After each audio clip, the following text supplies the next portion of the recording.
Attention mga SSS members, SSS pensioners, kakapasok lang. Importanteng advisory mula sa SSS. Pag-uusapan natin sa video na ito. Hold up.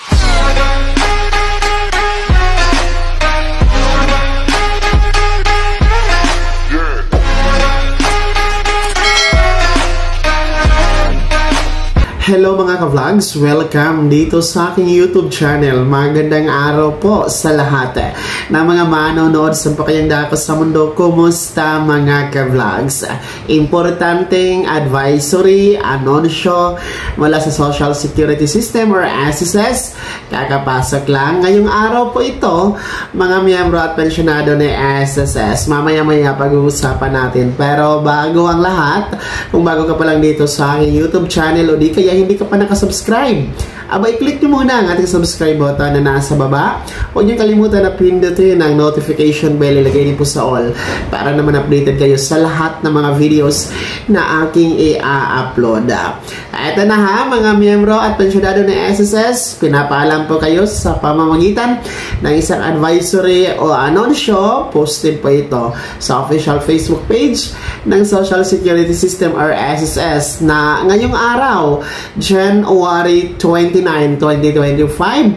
Araw tayo ngayon ng Miyerkules ay sarado po ang SSS main office in Manila, no? And maging po lahat ng mga SSS branches nationwide. Ulitin natin, ang SSS main office Manila ay sarado po, no? Close po, maging ang lahat ng mga SSS branches nationwide sa araw na ito, Enero 29, 2025. Dahil nga po, ngayong araw ay special non-working holiday, no? Sapagkat pinagdiriwang po natin ngayon ang Chinese New Year, no? So nakabase naman po ito sa Proclamation number 727 series of 2024 mga ka-vlogs, no?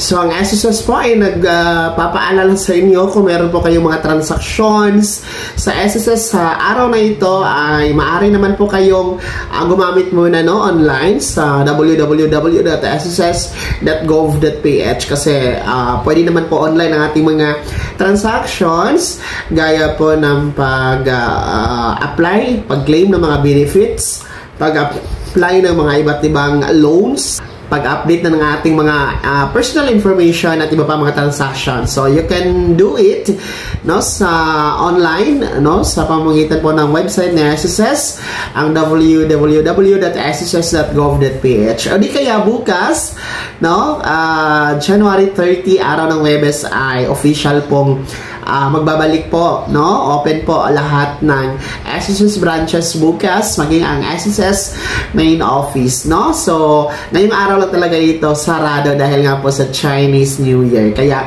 happy Chinese New Year po sa lahat, no? And maging sa ating mga ka-vlogs dyan na mga Chinese, no? Kasi malaking ambag naman po ang meron ang mga Chino sa atin, no? So kaya diwang din po tayo sa selebrasyon ng kanilang New Year mga ka-vlog sa araw na ito.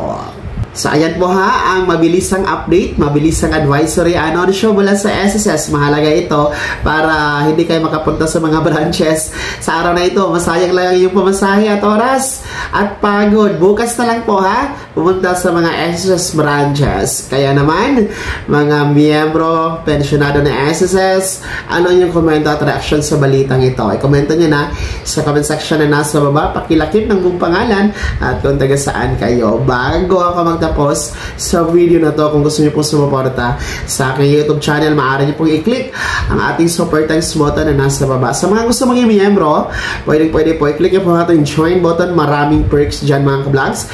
Be my member now. Saan ay naging gabay ang video na to kahit paano na pag-uusapan natin ang mga mahalagang mga bagay na may kinalaman sa pagiging miyembro, beneficiaryo at pensyonado sa SSS.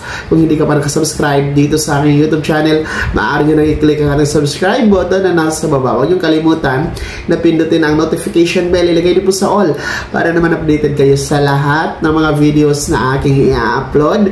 Maaari niyo din i-like ang video na to. At kung meron ka pang mga katanungan ha, maaari niyo i-komento sa comment section na nasa baba. Paki-follow na din po ang aking official Facebook page na nasa screen niyo. Muli po, ako si Daniel Timpawa na nagsasabing dito sa aking YouTube channel, Pawang Katotohanan, at siguradong totoo lamang.